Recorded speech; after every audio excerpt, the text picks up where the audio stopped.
So, what was it like working with Scott Snyder on Batman Eternal? It was really cool. And, Scott and I are friends, and that with that book, I got to work with Scott. I got to work with John Layman and James Tynan and a whole host of other writers who were all kind of pouring their ideas into the book. And so, it's always cool to work with Scott. I'm hoping to work with him some more in the future on something. We've been talking about it for a long time. We'll just have to see if the stars align and we can team up on something, cool coming up. So, we'll see. But he's great. I love his work. I really love his Batman stuff, and he's a great guy. What are your thoughts on the new Justice League stuff that they just announced? The Dark and the new. Yeah, I think it's great. I had a lot of fun drawing Justice League when I did it with Jeff Johns, and it's a lot of work.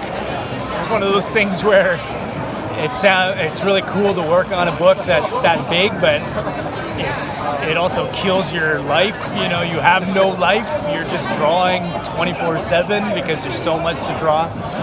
But in the end, the pages look so detailed and big and action-packed that it's awesome to see it when it's printed and done. What are your biggest influences as an artist, and was Jim Lee one of them? Yeah, Jim Lee for me was the artist when I first saw his work, or first really started reading his work. It was with Batman Hush. I remember buying the graphic novels. I had seen his work before and I always dug it. I really liked his X-Men stuff. But when I read Hush, I realized at that moment that to me that was the most powerful artwork I'd ever seen. And as a young aspiring artist, I always thought to myself, like, if I could draw comic books, that would be the style. It's got to be big, it's got to be bold. And, my saying is I always want my art to be the 3 Bs, big, bold, and badass. That's Jim Lee. That's the kind of art I want to draw. And, he was a huge influence on me. David Finch, he was my teacher. I got to learn directly from David Finch. I went to his house every other day for about 6 months learning the tricks of the trade from him, and he was the one responsible for helping me get a job at DC. So he's been a huge part of my artwork. I'm attracted to that kind of artwork. Mark Silvestri was another one. It's the artwork that people see it and they're just sucked into it. It's to me that I want to draw artwork that is the kind of comics that I wanted to read and the kind of comics that I was attracted to as a youth as well. But then there's other influences outside of that. Frank Miller, the big, bold Batman stuff with Frank Miller.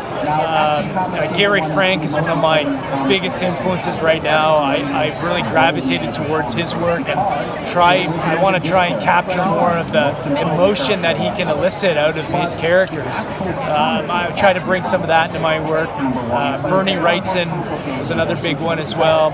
Probably missing a ton, but those are some of the guys that I look to, and I have a big stack of books that sit right next to my desk when I'm drawing, and I'm always constantly looking through it and how did so and so approach this? How did this guy approach that? And then you learn. You're learning from those old books while you're trying to draw, and it's a lot of fun. What would you say is your favorite character to draw? Batman would probably be my favorite character to draw. He's the character I want to draw ever since I was a kid. I know exactly how I want to draw him. There's never any question of how I'm going to draw Batman. And I still, I've drawn a lot of Batman over the years, but I don't feel like I've drawn the Batman story that I want to do. So I'm hoping I'll get that opportunity sometime in the near future. But he's my favorite, and when I was working on Justice League, I found that I really loved drawing Wonder Woman, which was a character I didn't really care too much about prior to Justice League, and then I drew the character and I just felt so connected. I just felt like I knew how to approach that character, and she kind of became that number 2 character for me. And then recently I did the Swamp Thing book. That was a character I wanted to draw since I was 8 years old. So he's up there as well. So wide range of them, and they're all fun to kind of draw in their own way. But those are the ones I feel the most attracted to. One last question for you. What do you find more challenging to do as an artist? Team-ups like Justice League or solo ones like Detective Comics? Team-ups. Team-ups, like I jokingly say, are life killers. They destroy your life. You don't see your family, for that whole time. It's like all you do is draw, and it's hard to cut corners when every page and every panel has 3 or 4 characters fighting 4 or 5 other characters. Like it's a lot of work, but there's a reward to it in the end, in the sense that you're creating something big and grand and epic. I still don't know how I got through some of those issues of Justice League and did them on time. Like, I don't know, I was a different person back then. I don't know if I could do that again, unless I had a really long lead time on a book.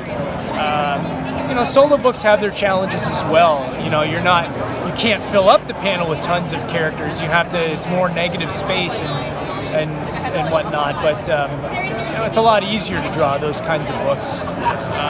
Each have their own challenges, and I find that drawing comics, it's almost like figuring out a puzzle. Every day you're figuring out a puzzle. How do I place these characters on a page so that it's attractive, so that the reader can easily read everything, and that they can fit the letters and the balloons on there as well. And it's a puzzle trying to figure that out sometimes, and you just hope that you're doing a good job, whether it's a team book or a solo book. You hope that you do the best job that you can.